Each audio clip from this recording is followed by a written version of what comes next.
Ladies and gentlemen, welcome back to the Eye. We've mapped the machine from its post-war foundations through its digital nerves and its hidden financial arteries. Now we reach the final layer, the human one, the living apex that sits above the agencies, above Silicon Valley, above even the Black Ledger.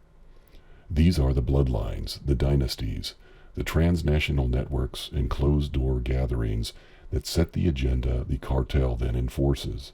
They don't appear on org charts. They don't run for office. They simply decide what the world will look like decades from now. This is episode 5, The Apex. The story doesn't begin in 1947. It goes back further, to the interwar period when the same families who profited from both world wars began building institutions to ensure their vision of global order would never again be threatened by nationalism or elected leaders. In 1921, the Council on Foreign Relations is founded in New York. On paper, a respectable think tank. In practice, the first major American node of a network that would come to shape U.S. foreign policy for a century. Its membership roster has always read like a who's who of Wall Street, media, intelligence, and old money. Then comes the post-war acceleration. The Bilder Group convenes for the first time in 1954 in the Netherlands. Princes, prime ministers, bankers, and intelligence chiefs meeting in absolute secrecy. The official line is always informal discussions. The reality is policy coordination across the Western Alliance. No minutes are kept for public consumption, no votes are recorded, yet year after year, attendees emerge with aligned positions on NATO expansion, European integration, and monetary policy.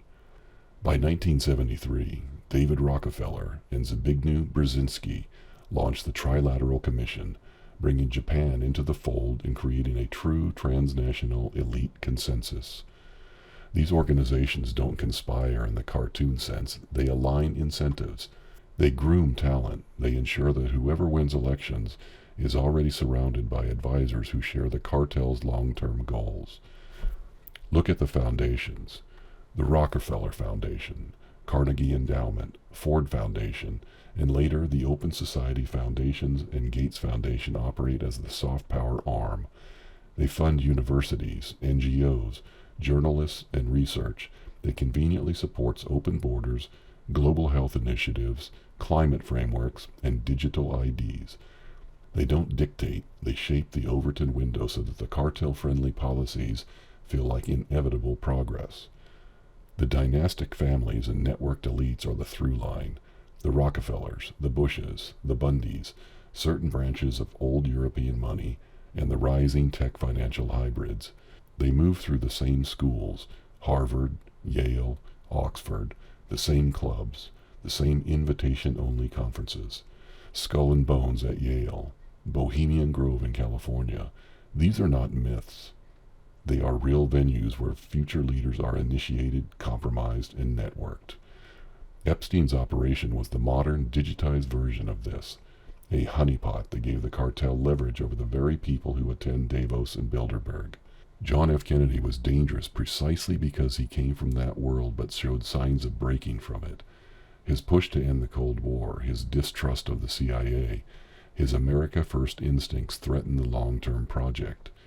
Epstein, by contrast, served the apex, collecting compromat on the powerful so that the cartel could maintain control over the very elites who think they're in charge. Today, the public face is Davos and the World Economic Forum.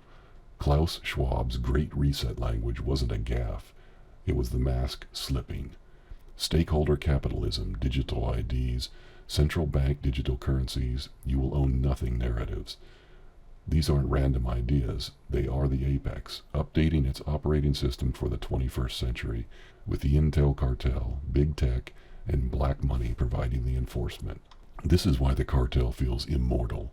Presidents and prime ministers come and go. The apex remains. They own the think tanks that write the policy papers. They fund the candidates on both sides. They sit on the boards that appoint intelligence chiefs. The agencies don't run the country for themselves. They run it on behalf of this rarefied layer that views nations as inconvenient legacy systems.